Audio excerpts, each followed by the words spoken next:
नमस्कार, मी सौरभ कोरटकर. प्रश्न महाराष्ट्राचे आमच्या विशेष कार्यक्रमात आपल्या सगळ्यांचं स्वागत. आकाशाला भिडलेले दर पाहता पेट्रोल डिझेल सामान्यांच्या आवाक्याबाहेर गेलाय. त्यामुळे दैनंदिन जीवनात लागणाऱ्या वस्तू, भाजीपाला अशा सगळ्यांच्याच किमती प्रचंड वाढल्या आहेत. शेतकऱ्यांसमोरच्या अडचणी संपत नाहीयेत. विजेची बिलं भरताना नाकीनऊ येत आहेत. विद्यार्थी आणि पालकांना मुलांच्या शैक्षणिक प्रगतीची चिंता सतावते आणि समस्यांची लिस्ट कदाचित न संपणारी आहे. मात्र या समस्यांकडे कानाडोळा करत स्वतःला राजकीय कैवारी म्हणून घेणारे वेगळ्याच मुद्द्यांवर राजकारण करतायत अशी जनसामान्यांची भावना आहे.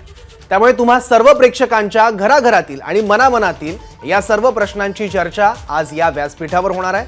महाविकास आघाडी सरकारने या टप्प्यावर आपला अर्धा कार्यकाळ पूर्ण केलाय. 2.5 वर्षांची टर्म पूर्ण झाली आहे आणि 2.5 वर्ष शिल्लक आहेत. आजवरचा लेखाजोखा आणि आगामी वाटचाल याची चर्चा आपल्याला प्रश्न महाराष्ट्राचे या कार्यक्रमात करायची आहे.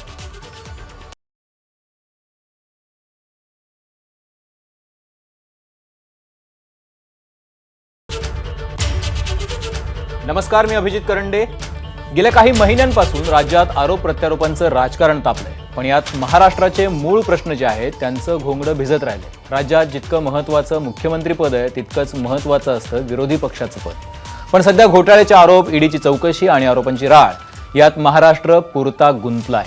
नेत्यांना महाराष्ट्राच्या संस्कृतीचा विसर पडलाय की काय असा आरोपही होतोय. त्याची चर्चाही जनसामान्यांमध्ये. पण महाराष्ट्रातल्या समस्यांकडे कोणाचंच लक्ष नाहीये का, हाही प्रश्न आहे. या सगळ्यावर बोलण्यासाठी आपल्यासोबत आहेत भाजपचे प्रदेशाध्यक्ष चंद्रकांत दादा पाटील. दादा, स्वागत आहे आपलं एबीपी माझामध्ये. नमस्कार. नमस्कार दादा, सध्या गेल्या 1.5-2 महिन्यांपासून महाराष्ट्रात अजान, भोंगा आणि इतर प्रश्न, हनुमान चालीसा याच्यामुळे वाद झाले. कुणावरती सिडिशनचे चार्जेस लागले, कुणाला जेलमध्ये जावं लागलं, आंदोलनं झाली, सगळ्या गोष्टी झाल्या. पण दुसरीकडे महागाई वगैरे हे सगळे सुद्धा महत्त्वाचे प्रश्न, लोकांच्या जिव्हाळ्याचे प्रश्न जे आहेत त्याच्याकडे लक्ष नाही आहे का, असेही एक चर्चा चालू झाली. मला तुम्हाला असं विचारायचं आहे की नेमकं विरोधी पक्षाच्या दृष्टिकोनातून आणि तुम्ही एक भाजपचे ज्येष्ठ वरिष्ठ नेते म्हणून तुमच्या लेखी महाराष्ट्राचे सध्याचे ज्वलंत प्रश्न काय आहेत?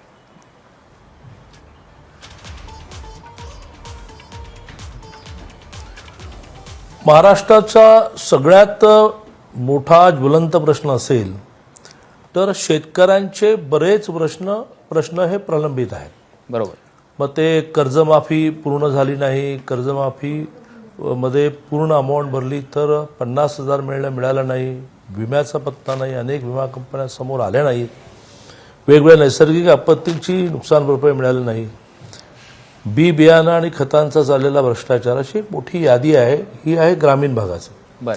शहरी भागामध्ये काय काय, तर ग्रामीण भागामध्ये आणखीन एक मुद्दा जोडला पाहिजे की प्रामुख्याने विजेचं लोड शेडिंग आणि सगळ्यात महत्त्वाचं म्हणजे ज्यांची बिलं भरली गेली नाहीत त्यांचं कनेक्शन कट करणं. पाणी समोर दिसतं आहे पण कनेक्शन कट झाल्यामुळे शेताला पाणी दिलं जात नाहीये, पिकं जळून जात आहेत. एक नव्याने लक्षात आलं असेल आपल्या सगळ्यांना, हळूच प्रत्येकाच्या बिलामध्ये शहरी आणि ग्रामीण 5,000 रुपयाचं डिपॉझिट, सिक्युरिटी डिपॉझिट जोडलं गेलं. हे सिक्युरिटी डिपॉझिट प्रत्येक महिन्यामध्ये 500 रुपयाने जोडलं जातं, त्यामुळे लक्षातच येत नाहीये. ही अमाऊंट संपूर्ण महाराष्ट्राची जवळजवळ 5,000 कोटीपेक्षा जास्त होईल की जी अमाऊंट त्यांना विदाऊट इंटरेस्ट मिळवायची आहे. तर असे सगळे प्रश्न जे आहेत ते प्रश्न घेऊन केवळ भोंगा नाही, केवळ हनुमान चालीसा नाही, भारतीय जनता पार्टी यातल्या प्रत्येक विषयावर रस्त्यावर उतरून भांडण करते. कोविडमध्ये जे गेले त्यांच्या कुटुंबियांना बऱ्याच प्रमाणामध्ये नुकसान भरपाई मिळाली नाही आहे, अशी खूप मोठी यादी आहे. आणि भारतीय जनता पार्टीच्या बाबतीमध्ये तुम्ही मान्य कराल की ओबीसी पॉलिटिकल आरक्षण गेलं त्यावर असेल, मराठा समाजाचं आरक्षण गेलं त्यावर असेल, धनगरांच्या आरक्षणामध्ये ध सुद्धा गेल्या 2.5 वर्षात म्हटलं गेलं नाही, त्यावर असेल, शेड्यूल कास्ट प्रमोशनमधलं रिझर्वेशन असेल, अशा सगळ्या सामाजिक, शेतकऱ्यांच्या आणि महागाईच्या सगळ्याच विषयांवर आम्ही भांडतो आहोत. त्यामुळे असं इम्प्रेशन जाण्याचं काही कारण नाही की केवळ भोंगे आणि हनुमान चालीसा चाललाय. दादा, तुम्ही हे सगळे प्रश्न मांडलेले आहेत, परंतु या प्रश्नामध्ये फोकस असताना, फोकस आपण जेव्हा बघतो म्हणजे राजकीय नेत्यांचा फोकस असेल, तो फोकस या प्रश्नांकडे तुलनेने कमी आणि भोंगे, हनुमान चालीसा, मी कुणाच्या तरी घरासमोर जाऊन हनुमान चालीसा म्हणेल, कुणाच तरी घरासमोर जाऊन आंदोलन करेल, याकडे जरा महाराष्ट्राच्या राजकारणाचा फोकस जास्त जातोय असं वाटत नाही तुम्हाला?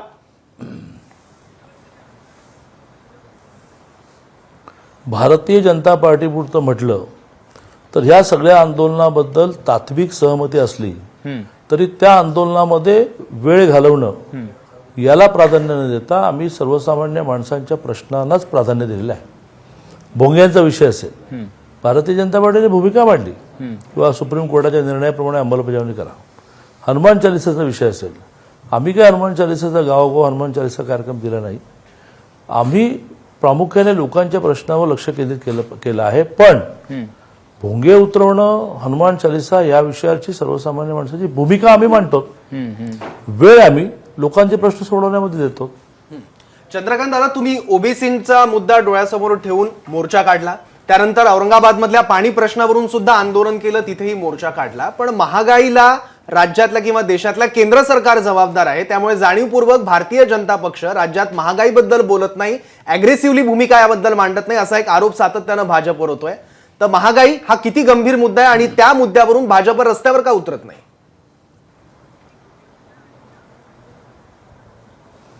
महागाईच्या विषयावर प्रामुख्याने पेट्रोल, डिझेल, गॅस या विषयामध्ये सातत्याने केंद्राकडे आम्ही पाठपुरावा केला. 2 वेळेला केंद्राने एक्साईज ड्युटी कमी केली. परिणामी दोन्ही वेळा मिळून 20 रुपये सरासरी पेट्रोल डिझेलचे भाव कमी झाले. ही सगळी आकडेवारी आपल्या समोर आहे. मग गॅसला 200 रुपयाची सबसिडी मिळाली. 9 कोटी गॅस कनेक्शन्स, जी प्रामुख्याने उज्ज्वला गॅस कनेक्शन्स आहेत.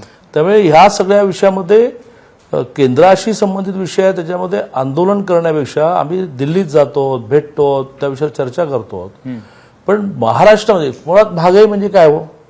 आता 2.5 वर्ष 80 कोटी लोकांना रेशन मोफत दिलं. रेशनमध्ये काय असतं? गहू, तांदूळ, म्हणजे जेवणातला मेजर आयटम निघाला. पहिले 3 महिने कोरोनाचे, 3 महिने गॅस सिलेंडर मोफत दिला. वर्षाला 6,000 रुपये शेतकऱ्यांसाठी कंटिन्यूस चालूच आहेत, कोविडच्या काळामध्ये चालू आहेत. आणि त्यामुळे केंद्राने महागाई विषयामध्ये, पुन्हा एकदा तोच मुद्दा एकदा रिपीट करतो, महागाई विषयामध्ये काय पाहिजे? तांदूळ, गहू स्वस्त पाहिजे. फ्रीज दिले ना. गॅस कनेक्शन पहिले 3 महिने फ्री दिले ना. आता 200 रुपये कमी केले ना. पेट्रोल, डिझेल 20 रुपयांनी कमी केले ना. राज्याने ह्या विषयामध्ये त्यांचा जो जीएसटी कमी केला पाहिजे तो कमी न केल्यामुळे परवाही देवेंद्रजीने मांडलं की 19 रुपये टॅक्स पेट्रोल डिझेलवर जर केंद्राचा बसत असेल तर राज्याचा 29 रुपये बसतो. केंद्राच्या 19 रुपयामध्ये अनेक खर्च असतात. येणारं पेट्रोल डिझेल हे क्रूड येतं, ते नंतर शुद्ध करून घ्यावं लागतं किंवा वापरण्यायोग्य करावं लागतं. त्याचा प्रोसेसिंग खर्च केंद्र करतं. त्याची पेट्रोल पंपापर्यंतची वाहतूक केंद्र करतं. पेट्रोल पंपांना कमिशन केंद्र देतं. म्हणजे 29 रुपयाचा मलिदा जो आहे तो राज्याला आयता मिळतो. त्यातून त्याला काही एक्सपेंडिचर नाही आहेत. विकासाचे एक्सपेंडिचर असतील, पेट्रोल डिझेलचे एक्सपेंडिचर नाही आहेत. दादा, मग महागाई कोणामुळे वाढली? दादा हाच मुद्दा आहे. महागाई कोणामुळे वाढली? दादा हाच मुद्दा आहे. त्याच्यामुळेच प्रश्न असा आहे की जो दुष्काळ कर लावला होता 4 वर्षांपूर्वी पेट्रोल डिझेलवरती, तो दुष्काळ जाऊन आता 4 वर्ष झाली. तो वेगवेगळ्या कारणांमुळे तसाच राहिलेला आहे. तो कमी करण्यात यावा यासाठी सुद्धा पत्रव्यवहार झाला, पण तो अद्यापही कमी झाला नाहीये दुष्काळ कर. तर आता पेट्रोल डिझेलवरचा जो कर आहे तो थोड्याफार प्रमाणात राज्य सरकारनंही कमी करावा आणि लोकांना दिलासा द्यावा, यासाठी भारतीय जनता पक्ष रस्त्यावर उतरणार आहे का? थोड्याफार प्रमाणात नाही, 20 रुपये प्रति लिटर. थोड्याफार प्रमाणात नाही, 20 रुपये प्रति लिटर. बाकीच्या राज्यांमध्ये रेट जो आहे त्याचे चार्ट तुम्हीच पब्लिश करता आहात की बाकीच्या राज्यांमध्ये पेट्रोल डिझेलचे दर आणि आपले दर याच्यामध्ये 20 रुपयाचा फरक पडतोय. प्रामुख्याने आपल्या बॉर्डरला असणारी राज्य गोवा, कर्नाटक इथले सगळे पेट्रोल पंप बंद पडले आहेत, कारण लोक बॉर्डर क्रॉस करून पलीकडे जाऊन पेट्रोल डिझेल भरणं प्रेफर करतायत. यानंतरही आपण महागाईचं खापर हे केंद्रावर फोडणार असेल तर हा केंद्रावरचा अन्याय असं मला वाटतं. दुसरीकडे दादा असं आहे ना की असाही आरोप होतो की आता जवळपास घाऊक महागाई जी आहे ती 15% आहे आणि जवळपास 8 वर्षातली सर्वात मोठी महागाई जी आहे त्याला आपण सामना करतोय त्याचा. आता तुम्ही म्हणालात की 200 रुपये उज्ज्वला गॅसवरचे कमी केले, मात्र गॅसवरची सबसिडी केंद्र सरकारनं थोडी करत सगळी हटवून टाकली होती या सगळ्या काळामध्ये. आत्ता तुम्ही उज्ज्वला गॅस धारकांना थोडासा दिलासा दिलेला आहे, मात्र खाद्यतेलाचे भाव असतील किंवा इतर जीवनावश्यक वस्तूंचे भाव असतील तर त्या वस्तूंच्या भावांनी म्हणजे त्याने आकाश गाठलेलंच आहे आणि त्यामुळे प्रश्न निर्माण होतोय. आणि ज्यावेळेला आम्ही हे प्रश्न विचारतो आहोत इथल्या सरकारला त्यावेळेला ते म्हणतात की आम्हाला जीएसटीचे पैसे मिळत नाही आहेत परत. प्रश्न असा आहे की केंद्र आणि राज्य या दोघांच्या भांडणामध्ये सामान्य माणूस जो आहे तो भरडला जातोय, तर यातलं सत्य नेमकं काय आहे?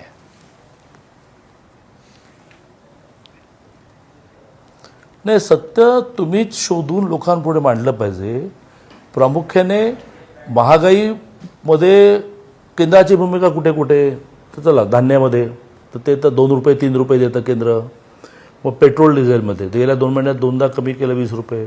गॅस सिलेंडरमध्ये त्याच्यामध्ये प्रत्येक गॅस सिलेंडरला 200 रुपये कमी केले. मग प्रामुख्याने घरांच्या किमती वाढल्या. कशामुळे? तर स्टील वाढलं, सिमेंट वाढलं, त्याची इम्पोर्ट ड्युटी कमी केली. ते एक्सपोर्ट होऊ नये म्हणून त्याची एक्सपोर्ट ड्युटी कमी केली. साखरेच्या बाबतीमध्ये साखरेचा दर हा 31 रुपयावर स्थिर ठेवला की जेणेकरून साखर कारखान्यांना 31च्या खाली विकावी लागणार नाही आणि शेतकऱ्यांना FRP देता येईल. पहिल्यांदा निर्णय झाला इतिहासामध्ये 31 रुपयावर साखर बांधणं. म्हणजे कुठले मुद्दे केंद्रावर आहेत, कुठले मुद्दे आहेत केंद्रावर, जरा सांगाल का मला? मलाही जरा कळू द्यात. नाही दादा, ज्या पद्धतीनं अभिजित यांनी सांगितलं की महागाईचा मुद्दा असेल, बेरोजगारीचा मुद्दा असेल. बेरोजगारी आपण बघतो की मागच्या काही वर्षामध्ये महाराष्ट्र सरकारमध्ये तर भरतीच झाली नाही, परंतु अनेक लोकांचे कोविडच्या काळामध्ये अनेक लोकांचे रोजगार गेले, अनेकांना हाताला काम नाही. तर बेरोजगारीचा प्रश्न, तरुणांच्या हाताला काम मिळालं पाहिजे, यासाठी सुद्धा केंद्र सरकारने आणि राज्य सरकारने या दोघांनी मिळून पाऊल टाकणं आवश्यक होतं. परंतु तसं होताना दिसत नाही दोन्ही बाजूने. राज्यात तर 5 वर्षापासून भरती नाहीये, म्हणजे अगदी तुमचा काळ होता तेव्हाही भरती झाली नाही आणि मागच्या 2.5 वर्षात देखील कुठलीही भरती झाली नाही.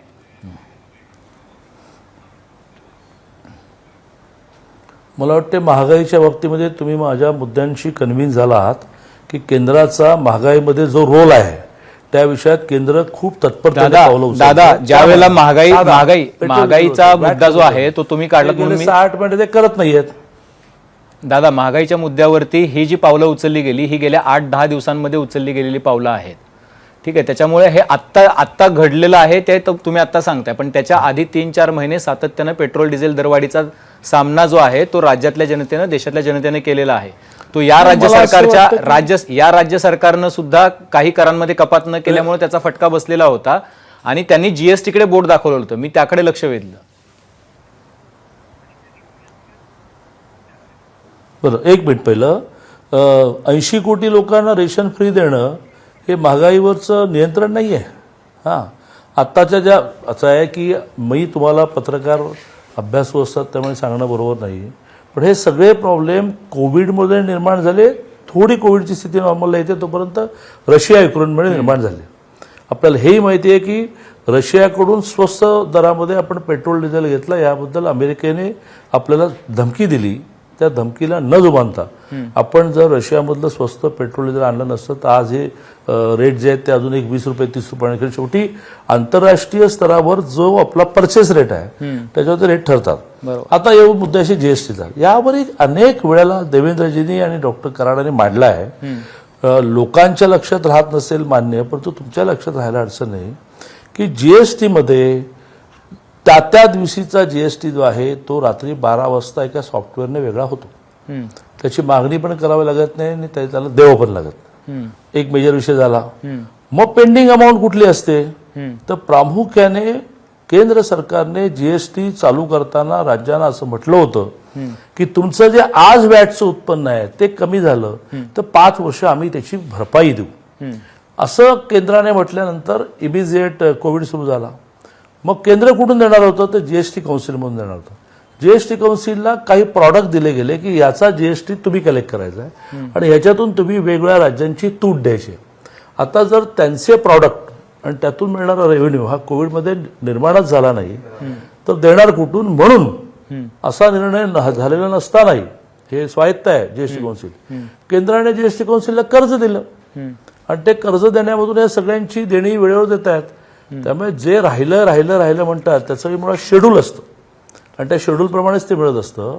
पण राहिलं जे म्हणतात ते तूट देणं राहिलेलं आहे. बाकीचा GST मागावा लागत नाही, द्यावा लागत नाही. याच्यामध्ये एक असा आरोप होतो दादा, याच्यामध्ये एक आरोप सातत्यानं असा होतो की केंद्र सरकार सापत्न वागणूक देते. केंद्र सरकारकडनं सातत्यानं सापत्न वागणूक दिली जाते. इतर राज्यांच्या तुलनेत महाराष्ट्राला मदत मिळत नाही. म्हणजे उदाहरणार्थ तोक्ते वादळ आलं तेव्हा महाराष्ट्राला हवी तशी मदत मिळत नाही. तुलनेत गुजरातमध्ये जरा जास्त मदत गेली, कारण ते पंतप्रधान नरेंद्र मोदी यांचं राज्य आहे. मग त्या तुलनेमध्ये महाराष्ट्राला मात्र केंद्र सरकारकडनं, खास करून जेव्हापासून महाविकास आघाडीचं सरकार आलं तेव्हापासून महाराष्ट्राला सापत्न वागणूक मिळते. मग वेगवेगळ्या क्षेत्रात असेल, नैसर्गिक वादळ असेल किंवा जीएसटीचा परतावा तातडीने देणं, या असा आरोप महाविकास आघाडीकडनं सातत्याने केला जातो. बरं, आता जीएसटी बद्दल तर कन्व्हिन्स झालात ना की 1 रुपयाचे 50 पैसे रात्री 12 वाजता शिफ्ट होतात. नाही, पण तोही वेळेत देत नाही असा आरोप होतो. याच्यावर कन्व्हिन्स झालात. आता पुढे येऊ. तुमचं जे म्हणणं आहे कुठला वेळ देत नाही, त्याचं एक शेड्यूल आहे. आता जे महाराष्ट्राला मिळायचं आहे त्याचं शेड्यूल, त्याचं टाइम टेबल हे ऑगस्ट आहे. ठीक आहे, मी संपल्यानंतर होतो तुम्हाला एक चार्ट पाठवतो आणि तुम्ही, मला असं वाटतं की खूप अभ्यासू असायला पाहिजे असं माझं मत आहे. आता तुमचा जो मुद्दा आहे सापत्न्य भाव, आता त्या तौक्तेच्या वेळेचं सुद्धा 10 वेळा मांडणी झालेली आहे की गुजरात कसं आहे, माझ्याकडे मदत पुनर्वसन खातं होतं. आपल्याला मदत पुनर्वसन खात्याला दरवर्षी एक बजेट हे केंद्राकडून दिलं जातं. मग महाराष्ट्राचं एक बजेट त्यात आपण मिक्स करतो आणि त्याच्या आधारे खर्च करतो. त्या व्यतिरिक्त दुष्काळ आला, महापूर आला, भूकंपाचा धक्का बसला तर आपण वेगळी मागणी करतो. तर याच्यामध्ये गुजरातला जे जास्त दिलं गेलं त्याच वेळेला हे क्लिअर झालं की गुजरातचा आधीच्या वर्षाचा 1000 कोटीचा जो हप्ता आहे, शेअर आहे, तो गुजरातला देणं राहिलं होतं. तो त्यावेळेच्या वादळाचा हप्ता नव्हता. त्यामुळे काही महाराष्ट्राला, आणि असं मोदींच्या बाजून कधी होणार नाही, झालेलं नाही. मी तुम्हाला फॅक्ट सांगतो. अहो, तो उद्या मी मुंबईत येतोय तर आपण मंत्रालयात जाऊन बसूया. तर गुजरातमध्ये जास्त पैसे मिळाले ते त्यांचे आधीचे पेंडिंग पैसे मिळाले. दादा, आता प्रश्न Direct आहे आणि department मुद्दा- होतं म्हणून मी छाती ठीक आहे, हे महागाई आणि जीएसटी या सगळ्या मुद्द्यांबद्दलची उत्तरं झाली. आता थोडं शेतकऱ्यांच्या प्रश्नांकडे येऊयात. तुमचं राज्यात सरकार असताना पुणतांब्यात शेतकरी आंदोलनाची हाक देण्यात आलेली होती. त्यानंतर काही मागण्या, चर्चांती आंदोलन मागे घेण्यात आलं. पण आता पुन्हा पुणतांब्यामध्ये ग्रामसभेत ठराव मंजूर झाल्यात 16. त्यातल्या काही मुख्य मागण्या आहेत शेतकऱ्यांच्या, आणि या मागण्या फक्त राज्य सरकारकडे नाही आहेत तर त्या केंद्र सरकारकडे सुद्धा आहे की कांदा आणि गहू निर्यात बंदी जी आहे ती उठवावी, अशी सुद्धा मागणी आहे जी केंद्र आणि राज्य दोघांकडे आहे. तर या मागण्यांसंदर्भात भाजपची नेमकी काय भूमिका आहे? नाही, या विषयात प्रामुख्याने केंद्रामध्ये असणाऱ्या नाशिक जिल्ह्यातल्या वणीच्या, दिंडोरीच्या आमच्या मंत्री भारतीताई पवार भयंकर सेन्सिटिव्ह असतात. कंटिन्युअस त्या मंत्री असून सुद्धा ताबडतोब जाब विचारतात. आणि त्यामुळे कांद्याचे भाव स्थिर राहावेत. आता एक विषय आला आहे की कांद्याचे भाव हे काही ठिकाणी चांगले आहेत आणि काही ठिकाणी कमी आहेत. यावर त्या भांडतायत किंवा जर कांदा हा दोन्ही ठिकाणी प्रोडक्शन एक्सपेंडिचर तेवढाच येतो तर त्याचा रेट कमी का? नाही, पण कांदा कवडी बोल दरानं शेतकऱ्यांना विकावा लागतो. मग अशा वेळी निर्यात बंदी कशाला? त्या विषयावर नाही, असं आहे की तुम्हाला बहुतेक स्टॉक आणि सप्लाय याचं गणित मला समजून सांगायला पाहिजे की आपल्याकडे ज्यावेळेला स्टॉक कमी असतो त्यावेळेला जर आपण एक्सपोर्टला संधी दिली तर मग महाराष्ट्रातल्या, देशातल्या मार्केटमध्ये तुटवडा होऊन, आणि ही एक थोडी सायकल आहे, दर 2-3 वर्षांनी ती सायकल निर्माण होते की ज्याच्यामध्ये आपल्याला कांदा अपुरा पडतो आणि तो अपुरा पडलेला कांदा विदेशात पाठवला तर आपल्याला कांदा पुरेसा मिळणार नाही, हाय रेटने मिळेल. याचं अतिशय व्यवस्थित मॉनिटरिंग दिल्लीमधून चालू असतं. नॉट ओन्ली कांदा, गव्हाचं, तांदळाचं. पूर्वी इतकं आता साखर, गहू, तांदूळ याचं मॉनिटरिंग फार करण्याची आवश्यकता राहिलेली नाही, कारण ते आपल्याकडे अतिशय उत्तम चाललेलं आहे. कांद्यासारख्या काही गोष्टी, डाळीसारख्या काही गोष्टी या विषयामध्ये खूप स्ट्रॉंग मॉनिटरिंग डिपार्टमेंटचं चाललेलं असतं की काय मागवावं काय. जसं आता मी तुम्हाला वेगळा विषय असेल सिमेंट आणि स्टीलचं सांगितलं की त्यांनी त्याची इम्पोर्ट ड्युटी कमी करून टाकली की जेणेकरून ते स्वस्त मिळेल. जवळजवळ ते स्वस्त झाल्यामुळे आता घराच्या बांधकामाच्या किमती ज्या एकदम 3000 रुपये स्क्वेअर फीटवर गेल्या होत्या त्या स्ट्रेट वे 500 रुपयांनी कमी होतील. इतका स्टीलचा आणि सिमेंटचा रोल त्यामध्ये असतो. यात महाराष्ट्रातून भारतीताई पवार यात खूप अग्रेसिव्ह असतात आणि त्यावेळेचे सगळे विषय ज्यावेळेला त्या मंत्री नव्हत्या, खासदार होत्या, त्यावेळेला तेवढाच आक्रमक असेल. अगदी खरं. महाराष्ट्रासमोर खरं तर खूप प्रश्न आहेत. त्यातले काही महत्वाचे आणि मोजके प्रश्न आपण आता घेतलेले आहेत. त्याची उत्तरं सुद्धा मोकळेपणाने तुम्ही दिली आहेत. आणि त्याचबरोबर राज्यातला विरोधी पक्ष आणि केंद्रातला सत्ताधारी पक्ष म्हणून तुम्हाला सुद्धा कुठले प्रश्न महत्वाचे वाटतात ते सुद्धा तुम्ही सांगितलं. धन्यवाद चंद्रकांत दादा, आपण वेळात वेळ काढून या कार्यक्रमात सहभागी झालात त्याबद्दल. एबीपी माझा, उघडा डोळे बघा नीट.